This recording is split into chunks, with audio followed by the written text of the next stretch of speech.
हाँ, बकवास पर आपको खुशामदीद। उम्मे आयशा ड्रामे की अगली किस्त में आप देखेंगे कि आयशा यास्मीन आंटी के सेहतयाब होकर घर आने पर बहुत खुश है।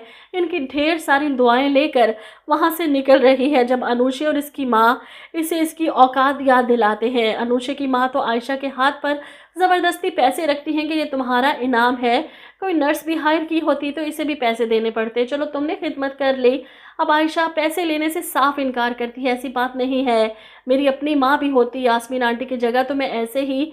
अनुषा फ़ौरन आगे बढ़ती है और आयशा को ठीक ठाक इंसल्ट कर देती है। बेचारी आंखों में आंसू लिए इस घर से निकल रही है। ऐसे में ड्राइवर के बजाय असवद खुद आयशा को इसके घर छोड़ने जाता है।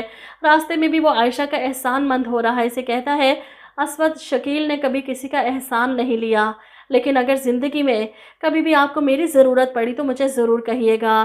जिस पर आयशा आंखों में आंसू लिए गाड़ी में बैठी थी, रोते हुए कहती है अल्लाह ना करे मुझ पर कभी ऐसा वक्त आए जिसमें मुझे किसी के भी एहसान या मदद की ज़रूरत पड़े। असवद पलट कर इसकी तरफ देखता है, इसके दिल में खुद ब खुद आयशा के लिए नरम गोशा पैदा हो गया, लेकिन वो ये बात खुद नहीं जानता। आयशा को छोड़कर घर वापस आता है तो अनुशे इसका इंतज़ार कर रही थी, इससे पूछती है कहाँ से आ रहे हो। जवाब में असवद कहता है आयशा को छोड़ने गया था। यह सुनकर अनुशे को गुस्सा आ जाता है, आयशा को छोड़ने ड्राइवर भी जा सकता था, तुम्हारा जाना इतना ज़रूरी नहीं था। लेकिन असवद सुनी अनसुनी करके वहाँ से पलट जाता है। इस बात पर अनुशे को शदीद गुस्सा आ रहा है, इस आयशा ने तो जीना हराम कर रखा है। वहीं दूसरी तरफ यास्मीन बेगम तो शकील साहब के सामने अपने दिल में आए खदशात जाहिर कर देती हैं कि मुझे पता नहीं क्यों लगता है कि असवद और अनुशे एक दूसरे के साथ खुश नहीं रह सकते।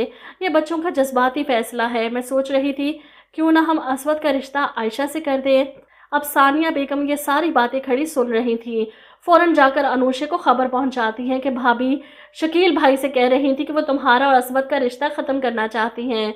ये सुनकर तो अनुशे का मुंह खुले का खुला रह जाता है, ये क्या कह रही है मम्मा, और अगली बात तो इसे हैरान कर देगी। इनका ख्याल है कि असवद का रिश्ता आयशा से कर दिया जाए। अनुशे से ये सब कैसे बर्दाश्त होगा, इसके मुकाबले में आयशा को अहमियत दी जाए। वो अनुशे से कहती हैं कि आयशा ने भाभी के दिल में अपनी जगह बना ली है, इस घर में जगह बनाने में ज़्यादा वक्त नहीं लगेगा। ये सुनकर अनुशे चैलेंज करती है अपनी माँ को, मैं ऐसा कभी नहीं होने दूंगी। आयशा समझती क्या है खुद को। ऐसे में आप देखेंगे कि यास्मीन बेगम फिर से आयशा को याद करती हैं, फ़ोन करके इसे बुला लेती हैं। अब आयशा इनसे मिलने आती है और इसे देखकर अनुशे और उसकी माँ दोनों के रंग उड़ जाते हैं। ये आयशा आखिर चाहती क्या है, जानबूझकर भाभी और असवद को घेर रही है अपनी मासूमियत से।